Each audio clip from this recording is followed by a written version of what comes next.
आईजीएम्स में लगा सीएम को कोरोना टीका। बिहार में मुफ्त होगा कोरोना टीकाकरण, सीएम नीतीश ने किया ऐलान।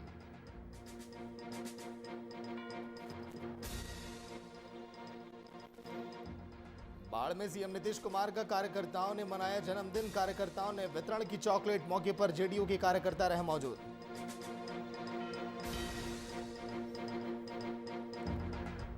वामदल और पुलिस के बीच हुई झड़प। संगठन के लोगों ने पुलिस पर बरसाए पत्थर। पुलिस ने बचाव के लिए दागे आंसू गैस के गोले।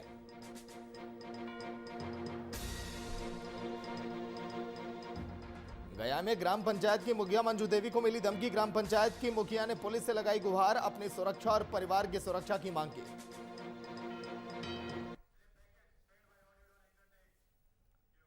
नमस्कार, वीआईपी न्यूज आप देख रहे हैं। मैं आपके साथ सागर मिश्रा। स्वागत है आप सभी का बात बिहार की में। आज का दिन बिहार के लिए बहुत बड़ा दिन है क्योंकि सीएम नीतीश कुमार का जन्मदिन। सीएम नीतीश कुमार 70 साल के हुए, लेकिन इन 70 सालों में उन्होंने अपनी जिंदगी के कौन से पड़ाव देखे, कैसे उन्होंने राजनीति में एंट्री की और उन्होंने सियासत में कौन कौन से मुकाम हासिल किए, ये जानना आप सभी के लिए बेहद जरूरी है। इसीलिए आज के दिन नीतीश कुमार के जन्मदिन पर वीआईपी न्यूज आपको दिखाता है ये खास पेशकश।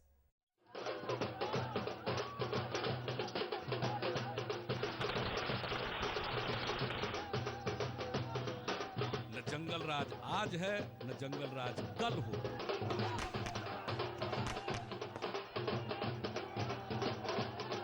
हम आपसे पूछते हैं कि बिहार को चलाएगा कौन? बिहारी चलाएगा या बाहरी चलाएगा?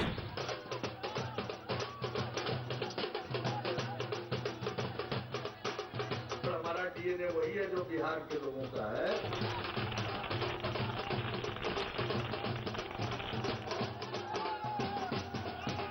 प्रधानमंत्री जी ऐसी भाषा पसंद नहीं है हम लोगों को।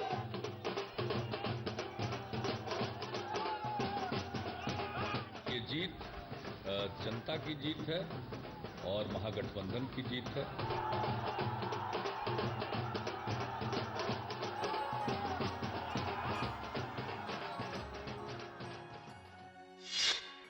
बेमिसाल नीतीश पहली बार 3 मार्च 2000 में बने थे मुख्यमंत्री। बहुमत नहीं होने पर 7 दिन में ही इस्तीफा।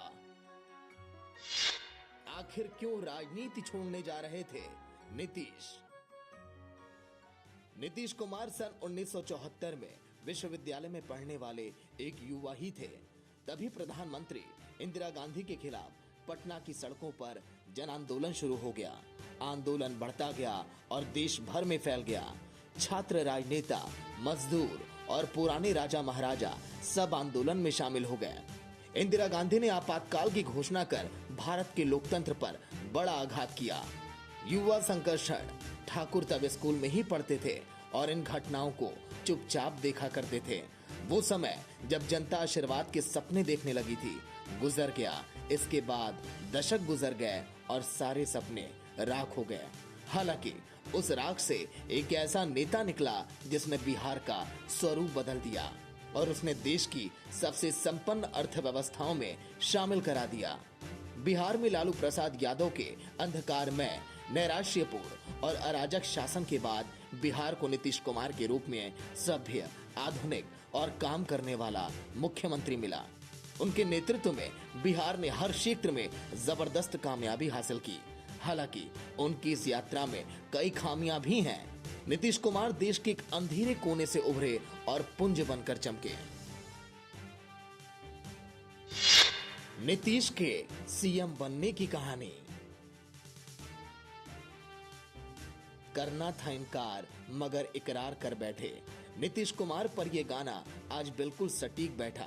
ना करते वो आखिरकार 7वीं बार मुख्यमंत्री बन गए। नीतीश को इस बार सीएम बनने से इनकार इसीलिए था क्योंकि उनकी पार्टी जेडीयू 43 सीट ही जीत सकी थी। कभी छोटे भाई की भूमिका में रही बीजेपी ने 74 सीटें जीती। इकरार भी उन्होंने बीजेपी के कहने पर ही किया था। नीतीश ने कहा था, मैं मुख्यमंत्री नहीं बनना चाहता था, पर बीजेपी नेताओं के आग्रह पे मैंने एक बार फिर मुख्यमंत्री पद की शपथ ली। नीतीश कुमार ने 7 दिन के मुख्यमंत्री से लेकर 7वीं बार के मुख्यमंत्री तक का सफर तय किया। हालांकि ये सफर उतना आसान नहीं था जितना दिखता है। नीतीश कुमार के जीवन में एक वक्त ऐसा भी था जब वो राजनीति छोड़कर ठेकेदारी में आने का मूड बना चुके थे। शुरुआत नीतीश के राजनीति में आने की कहानी से करते हैं। 26 साल की उम्र में पहला चुनाव, लेकिन हार गए। बात 1977 के विधानसभा चुनाव के वक्त की है। नालंदा जिले की हरनौत सीट से एक 26 साल का लड़का जनता पार्टी के टिकट पर पहली बार चुनाव लड़ रहा था। इस चुनाव में जनता पार्टी ने 214 सीटें जीती और 97 हारी। इन 97 हारी सीटों में हरनौत भी एक थी। इस सीट से हारने वाले 26 साल के उस युवा नेता का नाम था नीतीश कुमार। वही नीतीश कुमार जो बाद में केंद्रीय मंत्री और फिर बिहार के मुख्यमंत्री बने। नीतीश को पहले चुनाव में जिससे हार मिली थी उसका नाम था भोला प्रसाद सिंह। भोला प्रसाद सिंह वही नेता थे जिन्होंने 4 साल पहले ही नीतीश और उनकी पत्नी को कार में बैठाकर घर तक छोड़ा था। नीतीश पहली हार को भूलकर 1980 में एक बार फिर इसी सीट से खड़े हुए, लेकिन इस बार जनता पार्टी के टिकट पर इस चुनाव में भी नीतीश को हार मिली। वो निर्दलीय अरुण कुमार सिंह से हार गए। अरुण कुमार सिंह को भोला प्रसाद सिंह का समर्थन हासिल था। इस हार के बाद नीतीश इतने निराश हो गए कि उन्होंने राजनीति छोड़ने का मूड बना लिया। इसकी एक वजह यह भी थी कि नीतीश को यूनिवर्सिटी छोड़े 7 साल हो गए थे और शादी हुए भी काफी वक्त हो चुका था। लेकिन इन तमाम सालों में वो एक पैसा भी घर नहीं लाए थे। इन सबसे तंग आकर नीतीश राजनीति छोड़कर एक सरकारी ठेकेदार बनना चाहते थे। वो कहते थे कुछ तो करें, ऐसे जीवन कैसे चलेगा। हालांकि वो ऐसा नहीं कर पाए। तीसरी बार में विधायक बन ही गए। लगातार 2 चुनाव हारने के बाद नीतीश 1985 में तीसरी बार फिर हरनौत से खड़े हुए, लेकिन इस बार लोकदल के उम्मीदवार के रूप में। इस चुनाव में नीतीश 21,000 से ज्यादा वोटों से जीते। उन्होंने कांग्रेस के बृजनंदन प्रसाद सिंह को हराया। नीतीश ने आखिरी बार 1995 में विधानसभा चुनाव लड़ा था। हालांकि उन्होंने बाद में इस सीट से इस्तीफा दे दिया और 1966 के लोकसभा चुनाव में खड़े हुए। पहले विधानसभा और फिर लोकसभा पहुंचे। 1985 में पहली बार विधायक बनने के बाद नीतीश 1989 के लोकसभा चुनाव में बाढ़ से जीतकर लोकसभा पहुंचे। इसके बाद 1991 में लगातार दूसरी बार यहीं से लोकसभा चुनाव जीते। नीतीश 6 बार लोकसभा के सांसद भी रहे हैं। तीसरी बार 1996, चौथी बार 1998, 5वीं बार 1999 में लोकसभा चुनाव जीते। नीतीश ने अपना आखिरी लोकसभा चुनाव 2004 में लड़ा। अटल जी के कहने पर पहली बार सीएम बने। बात 2000 के विधानसभा चुनाव की है। किसी एक पार्टी या गठबंधन को बहुमत नहीं मिला था। तब नीतीश अटल सरकार में कृषि मंत्री थे। चुनाव के बाद अटल जी के कहने पर बीजेपी के समर्थन से ही नीतीश ने पहली बार 3 मार्च 2000 को बिहार के मुख्यमंत्री पद की शपथ ली। हालांकि बहुमत नहीं होने के कारण उन्होंने 7 दिन में ही इस्तीफा दे दिया। उन्होंने अटल बिहारी वाजपेयी की तरह ही इस्तीफा देते हुए कहा कि वो जोड़ तोड़ से सरकार नहीं बनाना चाहते। अटल बिहारी वाजपेयी ने भी 1996 में 16 दिन तक प्रधानमंत्री रहने के बाद यही बात कहते हुए इस्तीफा दिया था। 2004 में नीतीश कुमार एनडीए से अलग होकर लालू यादव के करीब आ गए। लालू और नीतीश दोनों यूपीए 1 में मंत्री बने। लालू रेल मंत्री बने तो नीतीश कोल और स्टील मंत्री बने। लेकिन नीतीश की नजर तो बिहार की कुर्सी पर थी। 2005 में विधानसभा चुनाव से पहले वो वापस एनडीए में आ गए। अक्टूबर 2005 में चुनाव में एनडीए को बहुमत मिला और नीतीश मुख्यमंत्री बन गए। नीतीश कुमार के जिंदगी का सफर कुछ ऐसा ही रहा। चाहे वो सियासत की हम बात करें या उनके निजी जीवन की, हमेशा उतार चढ़ाव उन्होंने अपनी जिंदगी में बहुत देखा और आज इसीलिए उनकी छाप, उनका चरित्र सब कुछ गवाह है और वो बैठे हैं बिहार की सत्ता में। इसीलिए आज के दिन हमने जिक्र किया बेमिसाल नीतीश।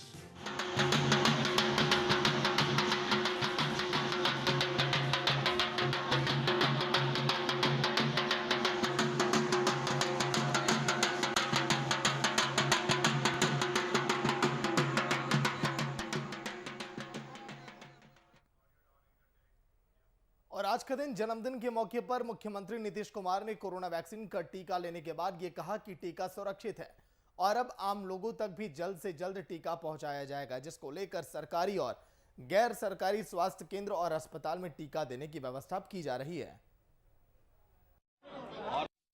कि IGI-MS में ही हम लोग टीकाकरण कराएंगे और यही तय हुआ कि पहला टीकाकरण उसी समय हमारे साथी और बिहार के माननीय हेल्थ मिनिस्टर साहब भी और प्रधान सचिव भी दोनों हम लोग साथ ही बैठे थे इंदौर अधिकारी में, तो उसी समय तय हो गया कि पहला टीकाकरण इसको कराना है और जो हमारे अन्य मंत्रीगण हैं ऐसे भाई मेरा हाथ आप तोड़ दीजिएगा क्या?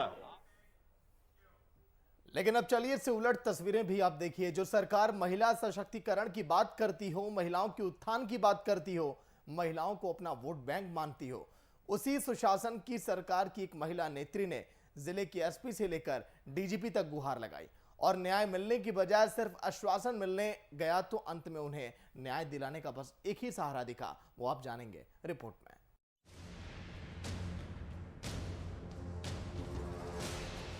बिहार में बहार है, नीतीश कुमार हैं और उसी नीतीश कुमार की पार्टी यानी जेडीयू के पूर्वी चंपारण जिले के महिला सेल के जिलाध्यक्ष हैं डॉक्टर कुमकुम सिन्हा। आपको बता दें कि डॉक्टर कुमकुम सिन्हा किसी और से नहीं बल्कि कथित रूप से अपने ही पार्टी के एक नेता मासूम खान से आजकल काफी परेशान हैं।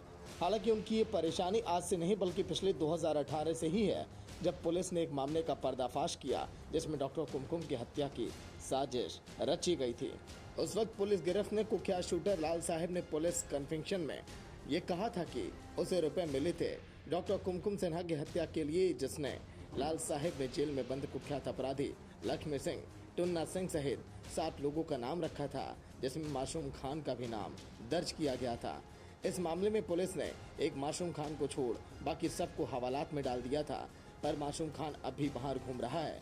लेकिन इन सब के बीच ये मामला अब मीडिया के सामने इसलिए आया कि पिछले कुछ दिनों से लगातार फिर से डॉक्टर कुमकुम के फोन पर विभिन्न नंबरों से व्हाट्सएप कॉल और मैसेज आने लगे हैं, जिसके बाद कुमकुम पुलिस का दरवाजा खटखटाई ताकि कानून का राज स्थापित करने वाले सरकार के महिला नेता को न्याय मिल सके।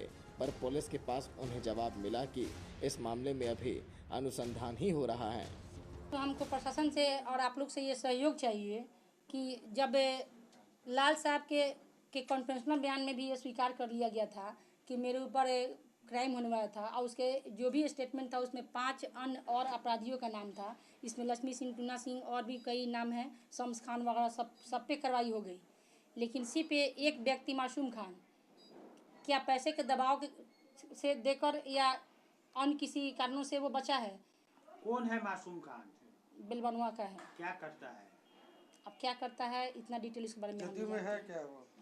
जदयू में मेरी जानकारी के हिसाब से किसी पोस्ट पे नहीं। इस पूरे मामले में पार्टी के नवनियुक्त जिलाध्यक्ष रतन सिंह पटेल से जब पूछा गया कि इस मामले को लेकर पार्टी द्वारा क्या कुछ कार्रवाई की जाएगी, क्योंकि कुछ दिन पहले पार्टी के प्रदेश अध्यक्ष ने स्वागत समारोह में मंच पर ही मासूम खान देखा को जिलाध्यक्ष का कहना था कि वे नए हैं, इसलिए इस मामले में कोई जानकारी उन्हें नहीं है। हालांकि उन्होंने भी ये कहा कि अगर मामला सत्य है तो इसमें कड़ी कार्रवाई की जाएगी। नहीं, हमारे संज्ञान में अभी पूरी तरह नहीं है, क्योंकि आप देखे ही जिससे मुलाकात भी हुआ था, लेकिन अभी इस विषय पे हम लोग बात नहीं कर पाए हैं और कल भी चूँकि हम व्यस्त थे तो हम तक ये इस बात का पूरी जानकारी हम तक नहीं है। जानकारी होती है तो क्या करेंगे?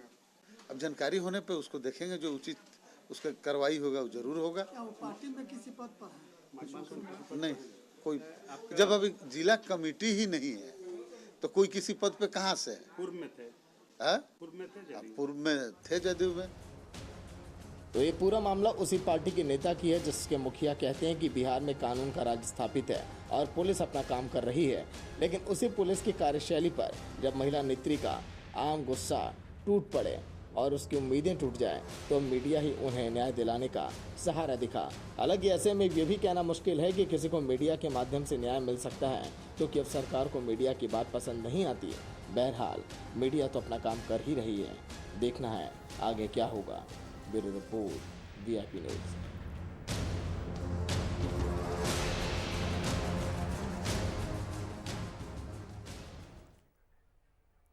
शिक्षा, स्वास्थ्य और रोजगार की मांग को लेकर विधानसभा घेरने का कार्यक्रम वामदल के कई संगठन की ओर से पटना के गांधी मैदान में किया गया। वहीं इस मौके पर पुलिस और संगठन के लोगों के बीच आपस में झड़प हो गई, जिसमें प्रदर्शनकारियों ने पुलिस पर ईंट और पत्थर बरसाए।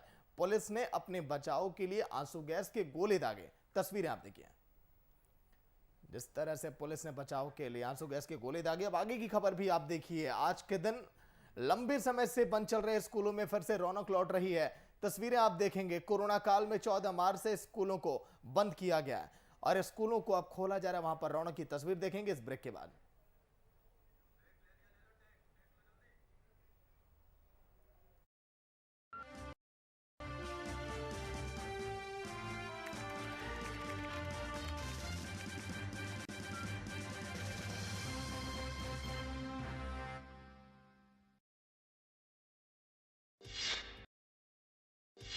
आपके हर सपने को करने साकार, शादी विवाह हो या कोई भी त्योहार, ऑफिस की पार्टी, जन्मदिन का जश्न या फिर कोई भी वैवाहिक कार्यक्रम, आपके हर इवेंट को मैनेज करने के लिए अनुभवी इवेंट मैनेजर्स की टीम होगी मौजूद। The ceremonial Sonpur Sadan, opposite to Chandan Hero service centre, main road, Lohia Nagar, Kankarbagh, Patna. Phone number 7888381914 62050355532।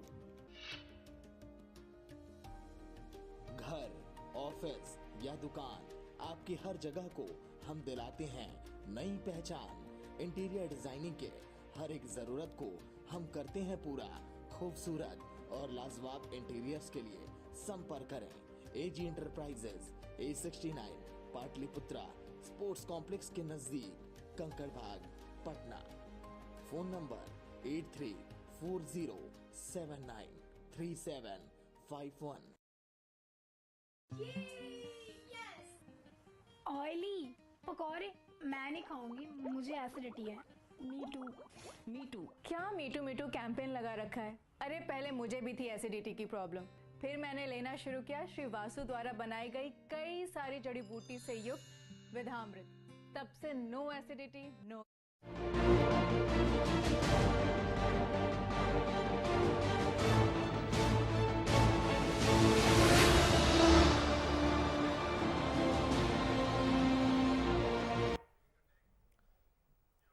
तो चलिए ब्रेक के बाद आपका स्वागत। लंबी समय से बंद चल रहे स्कूलों में फिर से अब रौनक लौट रही है। कोरोना काल में 14 मार्च से स्कूलों को बंद किया गया था, जिससे अब सरकार के आदेश के बाद स्कूल को पूरी तरह से अब खोल दिया गया। हालांकि कोरोना को देखते हुए सरकार की तैयारियां पूरी तरह से अधूरी भी देखी जा रही हैं।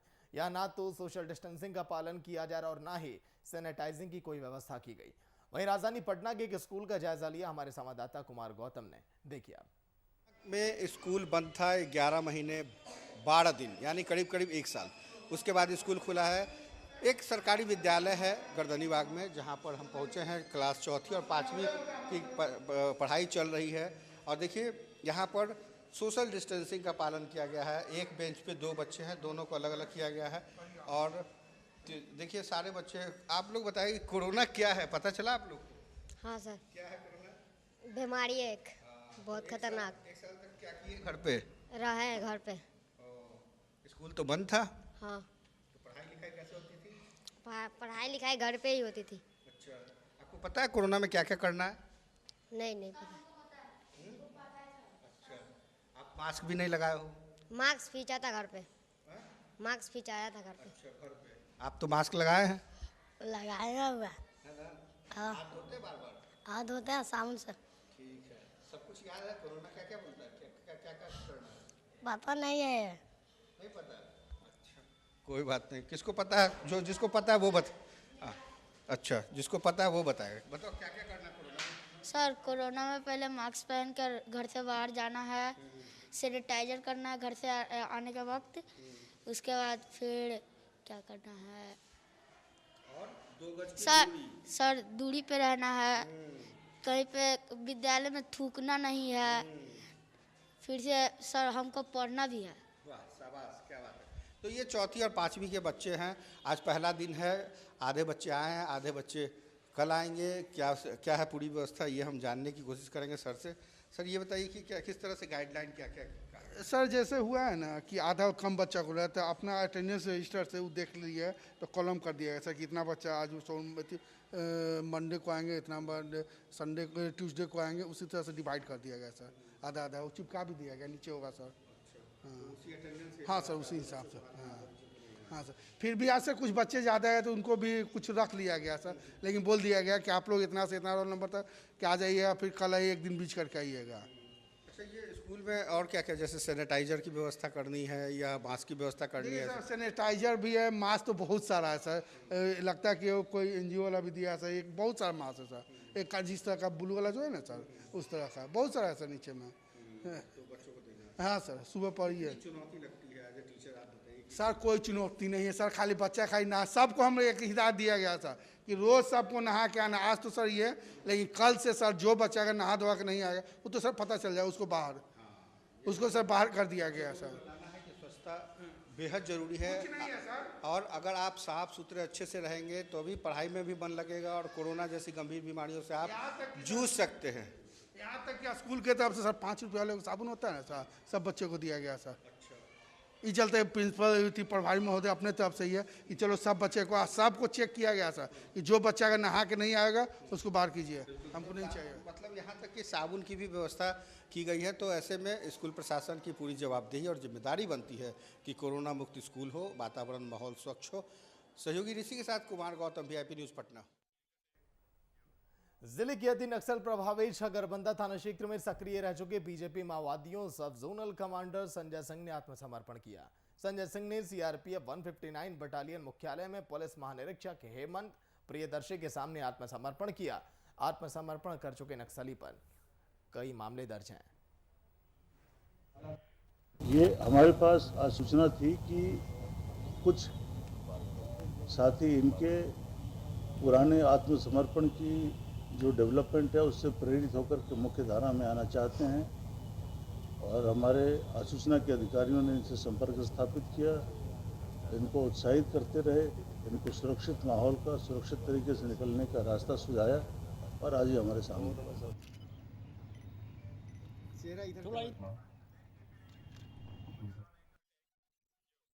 बख्तियारपुर में आंगनबाड़ी केंद्र पर विधानसभा JDU प्रभारी शंभू नारायण सिंह ने आंगनबाड़ी केंद्र के छोटे बच्चों को मुख्यमंत्री नीतीश कुमार के जन्मदिन के मौके पर स्लीट और चॉकलेट वहां पर वितरण किया। इस मौके पर दिलीप कुमार गुप्ता, रविंद्र शर्मा, तमाम कार्यकर्ता वहां पर मौजूद रहे।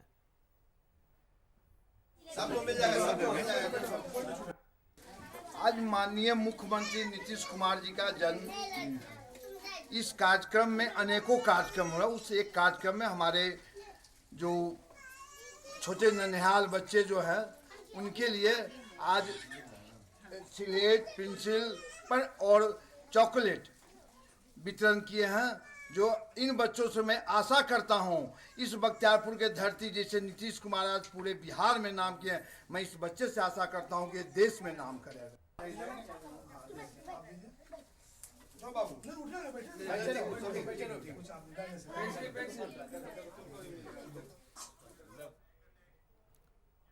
जिले की बेलागंज प्रखंड के ग्राम पंचायत की मुखिया मंजू देवी जिले के वरीय अधिकारी से मिलकर अपनी और अपने परिवार की सुरक्षा की गुहार लगाई।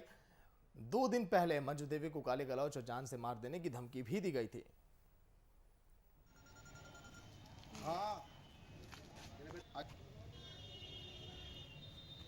ना मेरे साल ये 10-15 साल से ज़मीन के विवाद चल रहा था। इसी में जनवरी में 2019-21 में मेरे पक्ष में फैसला आ गया 15 तारीख को।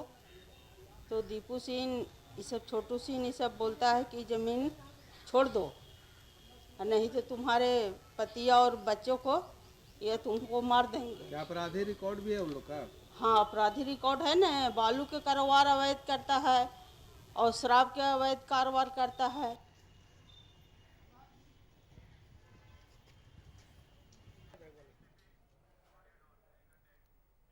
बख्तियारपुर के अतमल गोला थाना क्षेत्र में एक सड़क हादसा हो गया और बाइक आपस में दो भिड़ गई। इस हादसे में दोनों बाइक सवार गंभीर रूप से घायल हो गए।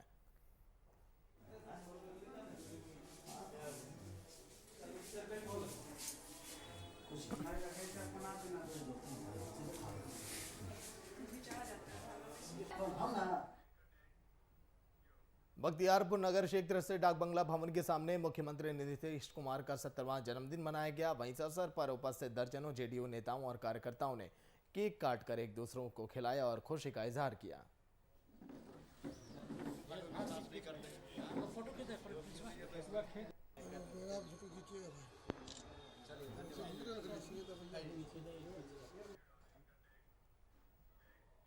तो चलिए इसी के साथ बात बिहार के में इतना ही। देखते रहिए वीआईपी न्यूज। नमस्कार।